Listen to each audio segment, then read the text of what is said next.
ওরা বলে, আল্লাহ অভাবগ্রস্ত ও আমরা অভাবমুক্ত।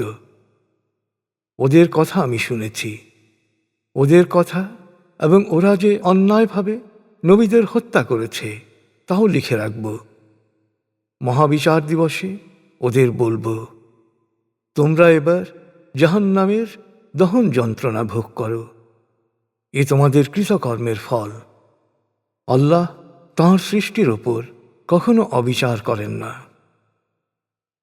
ওরা বলে, আল্লাহ আমাদের আদেশ দিয়েছেন যে অদৃশ্য আগুন গ্রাস করে ফেলবে এমন কোরবানি না দেখা পর্যন্ত আমরা যেন কোনো রসুলের উপর বিশ্বাস স্থাপন না করি। ওদের বলো, আমার পূর্বে অনেক রসুল স্পষ্ট নিদর্শন সহ, এমনকি তোমরা যা বলছ সে প্রমাণ সহ তোমাদের নিকট এসেছিল। যদি তোমরা সত্যবাদী হও তবে জবাব দাও, কেন তোমরা তাদের হত্যা করেছিলে? ওরা যদি তোমাকে অস্বীকার করে, করুক। তোমার আগেও যেসব রসুল স্পষ্ট নিদর্শন, আসমানি সহিফা ও দীপ্যমান কিতাব নিয়ে এসেছিল তাদেরকে ওরা অস্বীকার করেছিল। প্রতিটি প্রাণকেই মৃত্যুর স্বাদ নিতে হবে। মহাবিচার দিবসে তোমাদের সবাইকে কর্মফল পুরোপুরি দেয়া হবে। সফল মানুষ হবে সেই যাকে লেলিহান আগুন থেকে দূরে রাখা হবে এবং জান্নাতে দাখিল করা হবে। আর শুধু পার্থিব জীবন তো এক মরীচিকাপূর্ণ ভোগ বিভ্রম ছাড়া কিছুই নয়। হে বিশ্বাসীগণ, তোমাদের জানমাল উভয় দিক দিয়ে পরীক্ষা নেওয়া হবে। তোমরা পূর্ববর্তী কিতাবী ও শরিককারীদের কাছ থেকে অনেক পীড়াদায়ক কটু কথা শুনবে। কিন্তু যদি তোমরা বিপদে ধৈর্য ধরো এবং আল্লাহ সচেতনতার পথে চলো, তাহলে উচ্চ স্তরে তোমাদের উত্তরণ ঘটবে। স্মরণ করো, যাদের কিতাব দেয়া হয়েছিল আল্লাহ তাদের কাছ থেকে অঙ্গীকার নিয়েছিলেন, তোমরা আল্লাহর বাণী স্পষ্টভাবে মানুষের কাছে প্রকাশ করবে এবং তা গোপন করবে না। কিন্তু তারপরও ওরা অঙ্গীকার লঙ্ঘন করে ক্ষুদ্র স্বার্থের বিনিময়ে সত্য পরিত্যাগ করেছে। ওদের এ বিনিময় কতই না নিকৃষ্ট। কখনো মনে করো না যে যারা এই ক্ষুদ্র বিনিময় পেয়ে আনন্দিত হয় এবং কিতাব সংরক্ষণ না করেও প্রশংসিত হতে ভালোবাসে, তারা শাস্তি থেকে রেহাই পাবে। তাদের জন্য অপেক্ষা করছে কঠিন শাস্তি। মহাকাশ ও পৃথিবীর সার্বভৌম ক্ষমতা একমাত্র আল্লাহর।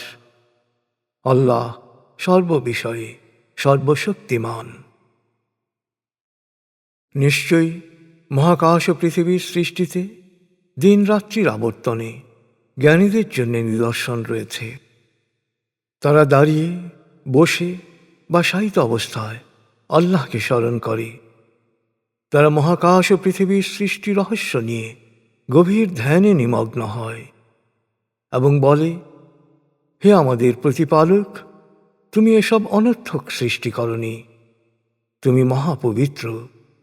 আগুনের শাস্তি থেকে তুমি আমাদের রক্ষা করো।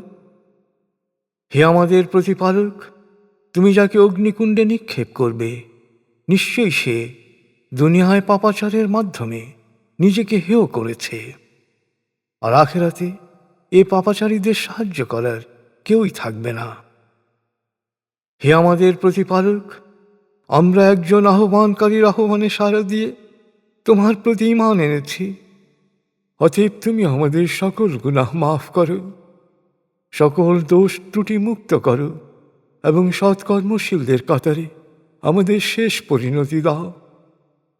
হে আমাদের প্রতিপালক, তুমি তোমার রসুলদের মাধ্যমে আমাদের সঙ্গে যে ওয়াদা করেছ তা পূরণ করো, আর মহাবিচার দিবসে আমাদের সকল প্রকার লজ্জা থেকে রক্ষা করো। তুমি কখনো ওয়াদা খেলাপ করো না।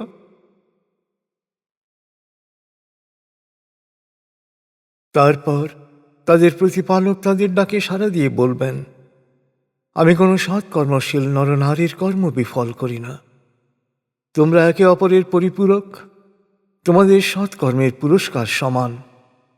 তাই যারা হিজরত করেছ, ঘর ছাড়া হয়েছ, আল্লাহর পথে নির্যাতিত হয়েছ, যুদ্ধ করেছ বা নিহত হয়েছ, তাদের সকল অপরাধ ক্ষমা করে দেব। তারা প্রবেশ করবে জান্নাতে, যার পাদদেশে থাকবে প্রবহমান ঝর্ণাধারা। এ আল্লাহর পুরস্কার, বস্তুত আল্লাহর পুরস্কারই শ্রেষ্ঠ পুরস্কার। হে সত্যান্বেষী, যারা সত্য অস্বীকার করেছে, দেশে দেশে তাদের গর্বিত পদচারণা যেন তোমাকে বিভ্রান্ত না করে। এ তো সাময়িক ভোগ, সাময়িক আনন্দ বিভ্রম। এরপর জাহান্নাম হবে তাদের নিবাস, আর তা কতই না নিকৃষ্ট নিবাস।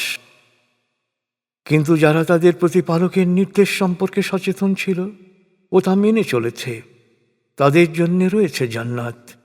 সেটাই হবে তাদের স্থায়ী আবাস। তারা আল্লাহর মেহমান হিসেবে থাকবে। সৎকর্মশীলদের জন্য আল্লাহর অনুগ্রহই শ্রেষ্ঠ পুরস্কার। কিতাবীদের মধ্যে অনেকে আছে যারা আল্লাহর প্রতি বিনয় অবনত হয়ে তোমাদের ওপর ও তাদের ওপর নাজিল হওয়া কিতাবে বিশ্বাস করে এবং ক্ষুদ্র স্বার্থের বিনিময়ে আল্লাহর বিধানকে ত্যাগ করে না, আল্লাহর আয়াতকে বিক্রয় করে না। তাদের জন্যে আল্লাহর কাছে পুরস্কার রয়েছে। নিশ্চয়ই আল্লাহ হিসাব গ্রহণে তরিত। হে বিশ্বাসীগণ, প্রতিকূলতার মোকাবেলায় ধৈর্যশীল হও, পরস্পরের সাথে সহনশীলতা ও ধৈর্যের প্রতিযোগিতা করে। সদা প্রস্তুত থাকো সত্য রক্ষায়, সত্য অনুসরণে।